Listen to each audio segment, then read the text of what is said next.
And now it's time for Church Chat.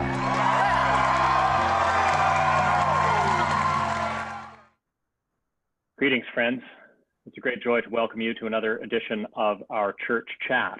A special edition because today we are joined by Penny Nutbrown, our Sunday school teacher, children's ministry supervisor, parish hall coordinator, and a person who wears a good number of hats here at St. John's. Penny, welcome, and thank you for being with us today.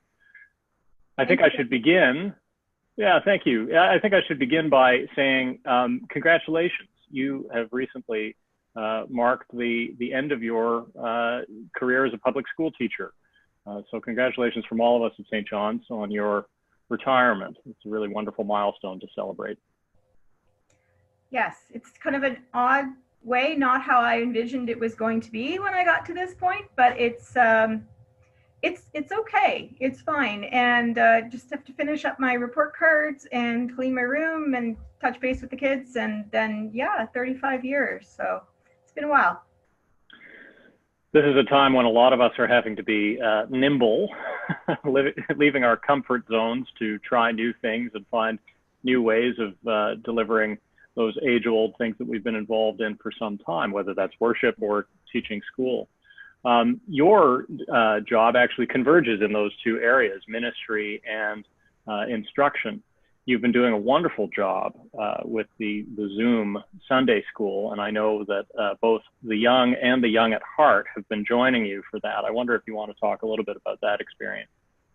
It's been a really good experience, and I'm not particularly techie.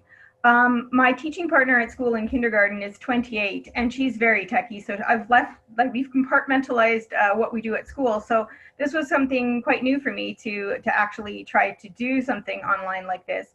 It's been great. We've met for a number of weeks now. Sometimes it's just the core group of kids. Sometimes we have extra adults, and some people from other parishes as well have been tuning in. The kids are great. We have a good time. We have stories and music and puppets. And last week, being Pentecost, the kids made crowns with flame. And it's been a very dynamic half hour every week. And I've quite enjoyed the challenge of making it work. And the kids and all the people who've helped out have been amazing. So it's been a really good experience. Well, that's marvelous. Now, we've had wonderful success with the Vacation Bible School program, particularly last year. You ran a very robust program that had a huge number of kids participating in both English and French. And this is one of the ways that we are putting our ministry and our outreach out to the wider community. It was a disappointment, obviously, for you and for all of us here at St. John's to think that we wouldn't be able to run a VBS program this year. But we're not going down so easily. And you've got a wonderful program plan that's going to be taking advantage of the blessings of modern technology. And I hope you can talk a little bit about what you've got planned for our online VBS this year. Sure. So I was contemplating, could we do a VBS or a church camp online since we can't meet in person? And I was kind of just pondering that notion when I got an email from Illustrated Ministry, which is a company out of the United States that provide absolutely gorgeous visual resources. They produce individual coloring sheets that one child can work on. They do great, big, beautiful posters. Last year, we had a bunch of them in our VBS last year that related to the environment and quotes from scripture about being stewards of the earth. And it was, some of them ended up in the fall fair exhibit that we had of our Sunday school and our VBS program. They have beautiful resources, and they're very inclusive. So the resources can be used by children, but also by adults. And they sent me this email saying that they had decided to do a program that could be done online in a very flexible way. So it's called Compassion Camp. And there are 5 themes in the camp, but the overall theme is compassion for others, compassion for self, compassion for the world. And it's designed to be done virtually and to be very flexible. So it actually isn't available till Tuesday, but there's already a Facebook group on how to use it. There's already an interested online presence of other Sunday school teachers and VBS camp people trying to share ideas and what will you do and what am I doing and how can we make this work. And so we're going to run it for 6 weeks over the summer. It's going to run from Sunday to Saturday. Every Sunday we'll have a 1 o'clock, 1 hour Zoom meeting together. So myself and all the campers and adults and anybody who wants to come. And we will launch the theme of the week on that Sunday. The material being provided by Illustrated Ministry are going to be sent to all the campers digitally. And then we're also going to have, again, my good fortune to have my friend and compatriot Nikki. She has helped me to make a website. And so we're going to have our own website for St. John's Compassion Camp and our own Google Classroom. So on the website, we're going to upload other materials outside of just the Illustrated Ministry materials. So I've already started putting things there. So resources for parents on teaching empathy and compassion in children, how to encourage that in children, anti-racist education, environmental education, all with the idea that we are here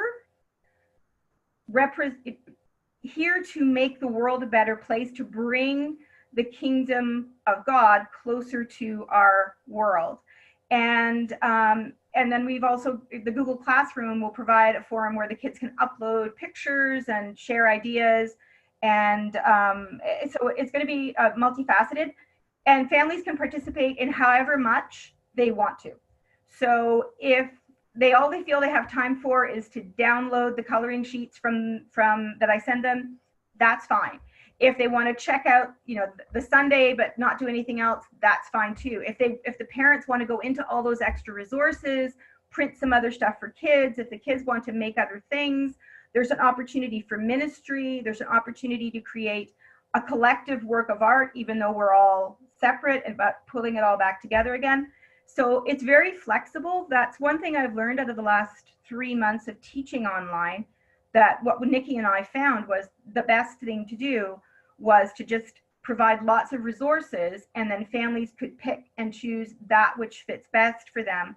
We put a disclaimer in our school program. We put a disclaimer at the top that says, treat this like the red rice Chinese buffet. Only take those things that look tasty to you and don't overload your plate. So we're going to put in the same idea in place for our summer compassion camp as well. Wonderful. It's a beautiful piece of gospel ministry that you're doing. As a former educator myself, nothing like your august track record, but we were taught, and I believe very strongly, that moral education is often just as important, if not more important, than the intellectual pursuits that young people pursue. So you've laid out a program there that's going to be just wonderful to meet the needs of children in this community, and how much that resonates with the career that you're celebrating the culmination of. But I'm so delighted that St. John's is the beneficiary of this next stage of your career, your work, and your ministry. How do people sign up, Penny? I have, it's posted on my Facebook page, which is just Penny Nutbrown. If you can also call me, that's on my Facebook page as well. My phone number is there. My email address is there. Also, to Lori, our church secretary, has been forwarding me emails of interest that have come to her, and then she's forwarded them to me, and then I've made the contact. So there's a number of ways to do so. I put some new stuff up on my Facebook page last night with just a bit more detail about what we're going to do this summer, and also too a little bit about, one of the things that Illustrated Ministry sent me yesterday was a list of anti-racist materials for parents to help their children understand what they may be seeing on the news, what they may be experiencing locally, to help them put it into context in terms of as being a moment of hope as opposed to a moment of fear. So I posted that last night as well on my Facebook page. So we can go through either my Facebook page, or you can go through the church. Either way, the message will get to me for sure. Very good. And I'm going to make sure that we have a link directly to that on our website that goes up in the next few days. Penny, can I ask, we started in right away with your work and your wonderful ministry here at St. John's, but how are you doing? This has been an odd time for all of us, and it's just nice to be able to check in. I've been doing really well. There were a couple of points, I think, in April where I was just trying to figure out how I was going to get school done and trying to keep my kids' morale up. My mother is 90 and she lives in a retirement home in Quebec. She has a wonderful director at her home, a beautiful lady named Gabriella, who put very strict policies in place in early March. So my mother and her friends in her home have stayed safe and healthy throughout this whole thing. So that's been a huge comfort to me. I have a lot of really good friends, church friends and other friends, and we've stayed in constant contact. Sunday school has been great because I do really feel the lack of children on a daily basis. So it's been really nice to have the Sunday school, the Zoom Sunday school as an option as well. I think I've come to a point with what's been happening where, you know, it's kind of trite to say everything happens for a reason, I know, but I do feel like things are fitting together the way they're supposed to fit together. And I have a feeling that this has in some ways made the transition into retirement a bit easier. I'm very grateful for my faith. I'm very grateful for that sense of there is something bigger. There is hope out there. There is that love is the dominant human emotion, and that we are engineered for joy, and that this can happen.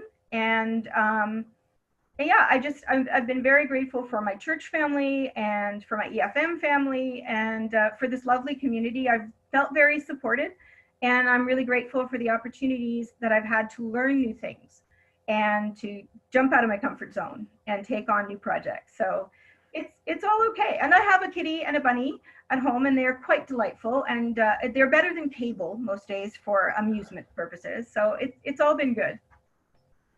Well, Grace just loves when Pete the bunny makes an appearance on the Sunday school Zoom meeting. So maybe she'll get to see him again tomorrow. Yeah. Penny, I know I join everyone at St. John's when I say how grateful we are for you. We give God thanks for you and for your wonderful ministry and that most sacred calling that we have to care for the little ones in our midst. And you're doing that in a way that is timely and relevant, and we see God's goodness at work in you. So thank you so very much for your presence and your ministry, and thank you for being with us today. Well, thank you for having me.